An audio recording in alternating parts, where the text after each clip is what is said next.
When you think of games by Daniel Mullins, you probably think of games like Inscription and Pony Island. But between these releases, there was a third game on Steam that never really garnered the attention it deserved. And that's the Hex.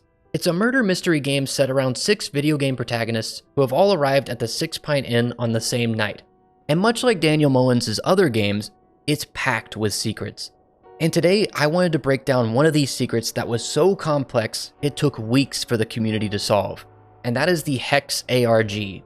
But before I get started, I wanted to give a quick spoiler warning. Obviously, there will be massive spoilers for the Hex, and I'd highly recommend playing it for yourself first because a lot of this won't make much sense if you haven't seen the Hex before.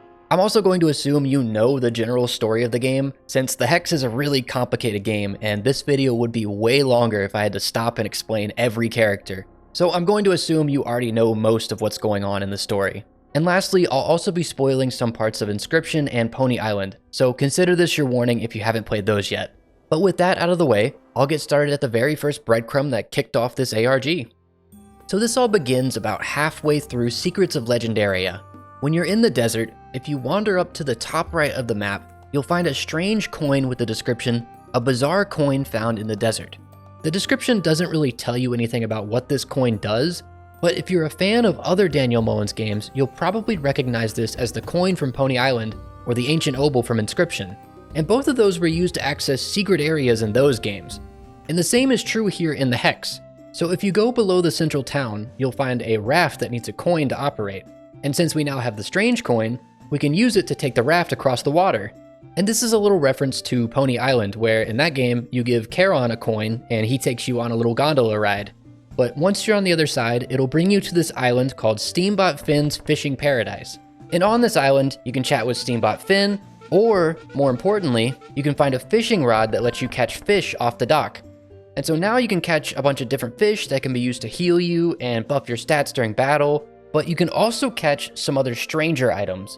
One of these that people noticed was this rusty locket, and it's not an actual item that shows up in your inventory, but when you fish it up, it says, you pull up what appears to be half of a rusty old locket. You give it to Lazarus for safekeeping. So we now have half of this rusty old locket, but we can't do anything with it at the moment because we need to find the other half. And it wasn't really clear where the other half was.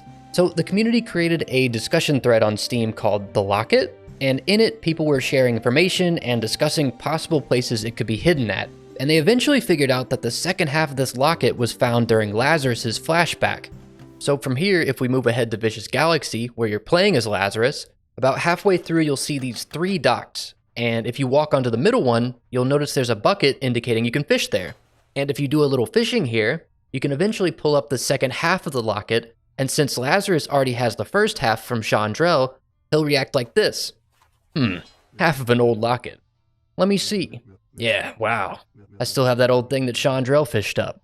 They fit perfectly together, forming some kind of message, some kind of crazy alphabet. I can't read it. I wonder who could. So this message on the locket mentions some kind of funky alphabet on it, and Lazarus can't read it. So we need to find someone that can read this. But who would that be? Well, you may remember a certain side character named Wizarro. He shows up for like a split second in Combat Arena X, and he even has a small side quest in Waste World where you have to save him from some rad rats. Well, he's also hidden here in Lazarus's section too. So when you're in the part that has lava everywhere, there's a hidden wall on the bottom of the map that you can actually clip through, and it brings you to this secret room.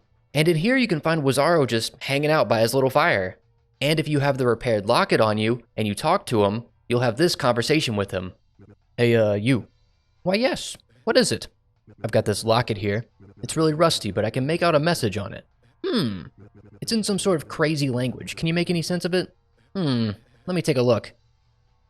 Ah, yes. This kind of message is rare. Indeed, this message was between creators. Alas, I would need the appropriate cipher to translate it. Nothing else you can tell me? I once had such a cipher, but I must have lost it. You know, one of these words looks familiar. I believe last time I tried this, it translated to promise. A promise, or commitment. I cannot recall. Bring me the cipher and I can tell you more. So from this, we learn that there's some sort of cipher out there that Wizarro can use to decode this message on the locket. But what could this cipher be? There's a lot of weird stuff in the Hex that could potentially be used as a cipher. There's these runic messages that show up in a couple places throughout the game, or these weird out-of-bounds messages that were left by the developers. These were all pretty good guesses for what this cipher could be, but it turned out the real cipher was way more hidden and way more cryptic. So the first clues for where to find this cipher are actually all the way back in Chandrell's section on that fishing island. If you remember, I mentioned there were some strange items you could fish up here, and in addition to the locket, you can also fish up a message in a bottle. If we take a look at it, its description reads, "A cryptic message is on the scroll." It reads, "Use at your own risk," followed by scene ID equals flashback_fantasy island. This description here sadly isn't related to our cipher, but I thought it was worth talking about. It's actually a hint about an Easter egg where you have to edit your save file, and if you set the scene ID to flashback_fantasy island, it'll load you into this dating sim visual novel with Trish the Sphinx. It's just a small little conversation you have with her, but I thought it was a really neat Easter egg that I hadn't seen a lot of people talk about before, so I thought it was worth mentioning. But getting back on track, this isn't the only thing you can do once you have the message in a bottle. If you go to this area to the left of the town, you can find this tiny gap between the fence and the lava rock that you can actually pass through, and this will take you out of bounds to this area where you can find a computer with Carla written underneath it. And if you click on the computer, it'll fill your inventory with duplicates of whatever items at the front of your inventory. But if you have the message in a bottle, it'll actually duplicate that instead. And what's interesting is after duplicating the bottle, the description changes on it, and it now reads, "A cryptic message is on the scroll." It reads, "S at XXXX at R177A line XXXXXX line at XXXX $XXX at D051, which is complete gibberish, but maybe this is just what the cipher looks like. And so if this is our cipher, then how do we get it to Wazaro now? Lazarus doesn't have his own inventory, so we can't just give him the message in a bottle and have him bring it to Wazaro later. So how do we get it to Wazaro? This was something that had the community completely stumped. People were throwing out ideas left and right, and nothing was seeming to work. But after a few days, someone noticed something really interesting during the Waste World portion of the game. So in Waste World, there's this section where Russ gets mind controlled by some aliens, and a terminal pops up and starts printing out a bunch of text about mods being installed. But if you take a closer look at the text, you'll notice the line cipher.cipher ? From the looks of this, it seems the game's searching for a file named cipher.cipher. And if you're familiar with the inscription ARG, you probably know exactly what needs to be done here. And eventually people figured it out and created a file called cipher.cipher, pasted the cipher into that file, and then placed that file in the Steam folder containing the game's files. And now with that done, they went to Wazaro to see if anything had changed. And sure enough, Wazaro now has new dialogue if you talk to him when you have cipher.cipher in your files. Unfortunately, it's totally scrambled and completely unreadable. So because Wazaro's just spitting out garbage here, clearly there's something wrong with our cipher. So what's wrong with it? Well, there's a bunch of weird X's all in this cipher, so maybe they have to be replaced with something else. And there's also these two break lines that seem to separate the cipher into 3 separate chunks. So using this information, it looks like we have to figure out what to replace these X's with in each specific section of this cipher. So I'll get started with the first section of the cipher, and this one's the most obvious of the 3. Because if you look at the beginning and the end of this message, it says Sa Arilla in Leet speak. And if you played the Hex, you probably know exactly what this needs to be. There's a phrase that keeps repeating itself multiple times during the game. Sarsaparilla. It first shows up in Super Weasel Kid's section, but it also shows up in other places like Waste World and Walk. And sarsaparilla is just another word for root beer, and it's referring to Root Beer Reggie and how he was the one behind everything that happens in the Hex. But regardless, we can now fill in the X's in our cipher with the missing letters from sarsaparilla, and this will complete the first third of the cipher. So that was definitely the easiest portion of this cipher to figure out, but the other 2 sections are way more complicated. Like, take a look at the second chunk here, which is just all X's. Literally no hints in the text at all, but we somehow need to fill in these X's with something else. And this particular section of the cipher took the community by far the longest to figure out. But after days of searching, eventually someone found a possible clue at the very end of Lazarus's section of the game. So during Lazarus's fight with Sato, you're hit with a frying pan which throws you into this PUBG-like Battle Royale section. And if you ignore the arrows telling you to go right, and instead you go to the upper left of the map, you'll run into this blacked out character who I think is supposed to be a doppelganger like you can find in Chandrell's section. But after you kill him, he'll drop a crate on the ground which has a special message on it. It says, FPP Alkin Kick == backstage pass. And that doesn't really make much sense, does it? But let's dissect it a little bit. So the first couple letters, FPP, should stand out because that's the name of the protagonist for Walk. It stands for first person perspective because that's what Walk is, a first person walking simulator. But what about the Alkin Kick part of this? It sounds a bit like Falcon Kick, which is the name of Captain Falcon's down B move in Super Smash Bros. And this feels like a totally random reference, but the important part of it is that down B, which is referring to another secret that you can find in Walk. So during the Combat Arena X section of Walk, there's this banner you can sneak behind, and it has down plus B on it.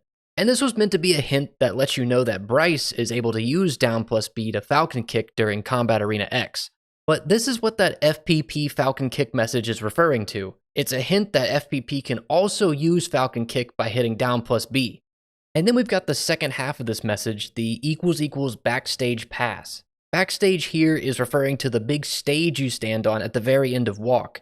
So this message is basically telling us that we can use that down plus B while backstage and something will happen. So if we go to the very end of Walk where you're backstage and you're told to interact with this computer to end the game, instead of ending the game, you can walk to the edge of the map. And once you hit the edge of the map, you can hit down arrow plus B on your keyboard and you'll clip out of the map and fall to a hidden lower level. And you'll notice something floating above you in the distance. And if we get a little bit closer, we can see it says XXXXX, surrounded by lines with an at the end. And this looks like it would fit perfectly in the middle of our cipher. So we can just replace the X's with XXXXX, right? Well, no, but I'll get back to that in a moment, because there's something else hidden down here that I haven't seen a lot of people talk about before. So while you're under the map, if you face the giant floating text and start backing up, you'll eventually fall out of the map again. And while you're falling, you should see something fly by. And it flies by in an instant, so I'll pull it back up and freeze on it, but you can see it says Pony Island 2 Andy Circus. And I think this is just another joke about Pony Island 2 Panda Circus, the sequel to Pony Island that may or may not be a thing. We'll probably never know. I just thought this would be cool to show because I don't think this is something very many people have seen before. But back to the middle section of the cipher, the XXXXX text. This isn't our solved ciphertext, and it's actually just a hint for what needs to be done next. So the text stands for Crash Achievements, and if you look at the achievements for the Hex, you'll see there's 5 error achievements that require you to crash the game in certain ways. I'm not going to explain how to do all these in this video, but if you do get all the crash achievements done, you'll notice that each achievement has a particular error number associated with it. And if we take these error numbers and line them up in the order they appear in the game, we get 092X57333, which is conveniently 9 characters long. So we'll use this to replace XXXXX, and that'll finish up the middle portion of our cipher. So now we've got 2 of the 3 sections solved, and that just leaves this final section of the cipher. And this one's kind of interesting because you actually need 2 separate clues to replace the X's in this part of the cipher. And the first one of these clues can be found in Waste World. Throughout your playthrough, you'll run into Rebecca the shopkeeper, and she'll sell you various upgrades that help you in battle. But there's a particular item in her shop that has a secret to it, and that's the chewing gum. Normally, it has the description, it doesn't have an obvious use in battle. But after you've duplicated the message in a bottle, the original description becomes corrupted and a new bit gets added to the end of the description. And it now says, soul, and XXXX == LGIN question marks. And this is initially a bit of a confusing hint, but what it's saying is that the X's in this section of the cipher can be replaced with LGIN or a login. And the login that this is referring to is hinted at by the soul part of this description. It's talking about Hopeless Soul, a character from Daniel Mullins' other game, Pony Island. In Pony Island, there's a section where you can log into other characters' accounts and take a look at their files, but you need a password to get into each of them. And the password to get into Hopeless Soul's account is 2734. Which fits perfectly over those 4 X's that we have. So we can just fill in those 4 X's with 2734, and that'll complete this part of the cipher. But that still leaves those other 3 X's that need to be changed too. And those are hinted at by a completely separate hint that can be found at the beginning of Walk. At the part where you have to read through this long contract about Lionel selling his IP to Game Funa, there's a section called Consideration. Normally, it'll talk about how Lionel is getting paid $2.5 million for his IP, but if you have the Cipher.Cipher file created in your game files, the text in this section actually changes, and the 2.5 million is replaced with XXX == DVL =? Surrounded by some dollar signs. And this hint is similar to the previous one where it's saying those X's can be replaced with whatever DVL means. And the community quickly guessed that DVL stood for Devil because of Satan's involvement with all of Daniel Mullins' games. And what's something that's 3 characters long that's associated with the devil? 666, the number of the beast. And with this, we have the final missing piece of our cipher, and we can replace those last 3 X's with 666, and we now have a completed cipher. But you may have also noticed this little bit at the very end of the cipher. There's no puzzle related to it, but it's worth mentioning that this section says Sado51. And this is a combination of 2 names, Sado and Carla51. And these are 2 characters that I wanted to briefly talk about because we'll see them again later. The first is Carla, who goes by Carla51 online. She was a close childhood friend of Lionel Snill's, and she was hired as a developer by Lionel to help him with his games. However, after Secrets of Legendaria flopped, Lionel blamed her for its failure and ran away with all the company's severance money, leaving Carla with nothing but resentment for Lionel. And while she was working for Lionel, Carla had also created Sado, a mysterious entity that would create bugs and chaos within Lionel's games. And it's not fully clear what Sado is, but judging by the pentagram next to Carla's desk, it's clear that some kind of satanic or occult power was used to create Sado. But you encounter Sado several times throughout all of Lionel's different games during the Hex. And at the very end of the game, you can even see Sado in her spider form going through the portal and escaping into the real world. And so that's who this Sado51 section is referring to, Sado and her creator Carla. And like I mentioned, we'll see them again soon. But let's get back to the cipher. We now have all 3 sections completed, and we have a fully complete cipher. So now if we update our Cipher.Cipher file and return to Wazaro, the message will now be decoded, and Wazaro will have this conversation with us. Hey, I know things haven't been too great between us lately. I don't have any other friends, okay? I need a favor. If something ever happens to me, can you make sure this gets into a game? Maybe one of your own? You always wanted to make that fishing game. .zip file send progress complete. What the hell is this, Lionel? Just please, promise me. Remember when we were kids? You used to swing on that swing and yell over to me every time you got above the fence? Okay, enough of that. I'll hide your creepy files somewhere. I've gotta go, and I'm blocking you. Got that? So this encrypted message on the locket ended up being a conversation between Lionel and Carla. Lionel was reaching out to the only friend he had left, and he sent her a zip file containing something that he wanted preserved. And he asked her to make sure this file ends up in one of her games, specifically mentioning a fishing game that Carla had always wanted to make. And Carla reluctantly agrees to help Lionel, and that's all there is here. There's no further conversation with Wazaro, and that's where the secret ends. At least that's where it ends in the Hex. So Lionel mentioned a fishing game, and around the release of the Hex, if you went to Steam and looked at fishing games, you would have eventually seen a little free-to-play game called Beneath the Surface. It came out just a few weeks after the Hex, and it was created by a developer going by the name Carla51. And so if you boot up Beneath the Surface, it seems like your pretty typical idle game. You're just a little guy doing some ice fishing, and you make exponentially more money the longer you go. But as you get more and more upgrades and you go deeper and deeper, you'll start fishing up some stranger, more familiar items. You'll find items from the Hex, like a Sahagan shell, Steambot Willie's head, and even Wazaro's hat. And eventually, once you've gone as deep as you can go, you'll fish up the old locket.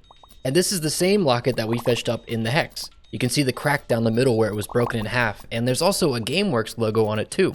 But more importantly, you can see the description of this item is this massive string of text that looks very similar to the encrypted text we saw earlier with Wazaro. So maybe this is just encoded the same way as Wazaro's dialogue. So let's see what happens if we copy Cipher.Cipher over from the Hex to Beneath the Surface. And sure enough, if you copy that file over, the locket's description will now decode to type Lionel.exe. And if you follow those instructions and type Lionel.exe on your keyboard, this happens. It begins an installation of something called Lionel.exe, and after it finishes, it loads you into this untextured early development version of the stage area from the end of Walk. And this section contains a lot of dialogue from Lionel, so I'll let it play out in full before I talk anymore. This is Lionel Snill. I'm recording this because I've... This is crazy, right? Speaking to a video game character? Come on. Well, here it goes anyways.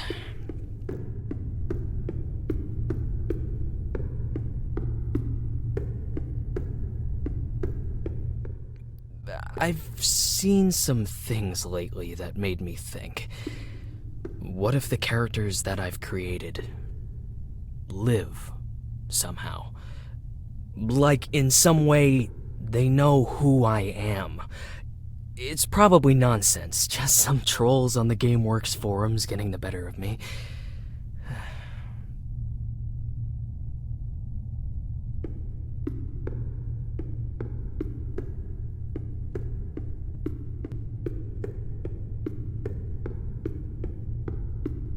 But in the case that the stories they tell are true, and in the really unlikely case, I think I would owe one of my characters an apology.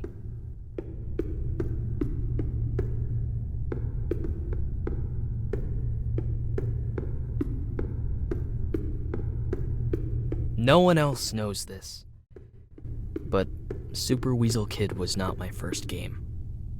I actually made this really janky root beer game when I was even younger.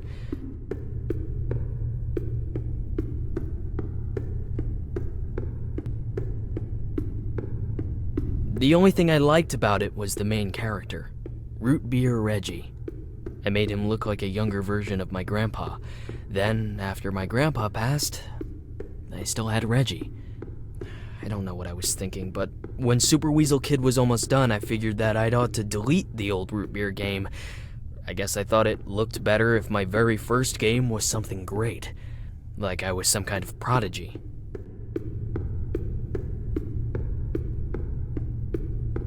Irving handled deleting the files. I couldn't bear doing it myself. He told me that Reggie would be exported to a different game, but I never saw him again.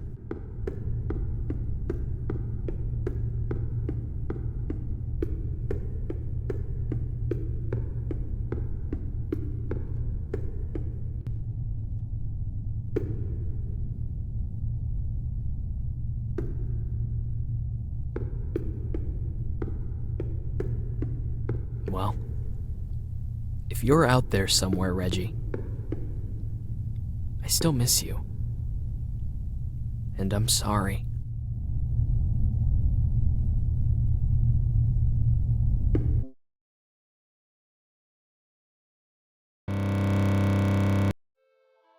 So this is our true final ending to the Hex, and it's a lot of information to take in, but I'll try to break down everything that we learned from this scene. The first and most important thing we learn is that Lionel wasn't this completely soulless asshole that we see during the Hex. He was aware that he had wronged Reggie by trying to hide his first game, and so he recorded this apology to hopefully right that wrong. Unfortunately, it was too little too late, because at this point Reggie had already gone through with his plan to murder Lionel. But it's at least a little comforting to know that Lionel wasn't this evil monster that everyone made him out to be. And then there's the bit at the end where the game crashes to desktop and installs some kind of malware called Sado.exe. Now, this doesn't actually give you a virus, but it's Sado's way of spreading her influence and infecting any computer that runs Lionel.exe. And it shows how Sado is influencing the real world now that she's escaped from the Hex. And interestingly enough, Beneath the Surface isn't the only game that's been infected with Lionel.exe. Daniel Mullins released another game in 2020 called Solipsis as part of the second DreadX collection. And if you type Lionel.exe on the main menu of that game, you get a similar result.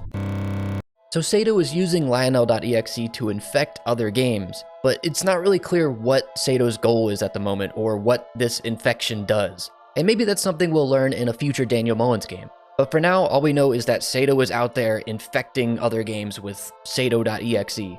There's also some things in this sequence that are a little more speculative, but I felt they were worth talking about. The first was Lionel's grandfather. Lionel mentions that he modeled Reggie after his grandfather Reginald, and coincidentally, we know another character that shares that name from Inscription, Barry Reginald Wilkinson. He was a spy who had acquired a copy of the Carnoffel Code and smuggled it across the sea before being executed. And it's never explicitly stated that Barry Wilkinson is Lionel Snow's grandfather, but even his death card is specifically referred to as Reginald.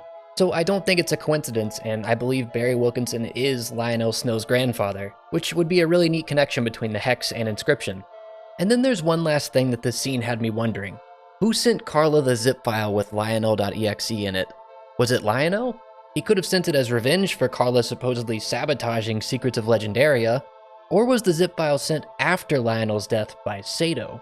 At the end of the Hex, you do see Sato is now free in the real world, and we know from Inscription that Sato is able to possess people. So she could have possessed Lionel and then manipulated Carla into accepting the malicious zip file. But this is all just a bit of speculation since it's not really clear whether Lionel was alive when the zip file was sent, but to me it makes more sense that Sato was the one who tampered with it and sent it to Carla. But either way, we've now reached the end of the Hex ARG, and we now have our true final ending to the Hex. I hope you enjoyed watching, and I hope I was able to show you something new today. Also, sorry this video took way longer than it should have to make. I started working on it nearly 2 years ago, but I kind of lost motivation and life got in the way, but I'm very happy I finally returned to it, and I'm really excited to see what else Daniel Mullins has in store for the future. But in the meantime, I'm really curious if you have anything else you'd like to see covered here. I really enjoy breaking down every step of an ARG or a secret in a game, so if there's a particular one you'd like to see me cover, let me know. And if you'd like to see more from me, I also stream a lot on my other channel, Flimbonds, so if that sounds fun to you, stop on by and say hi. But thank you again for watching, and I will see you whenever I upload again. Bye!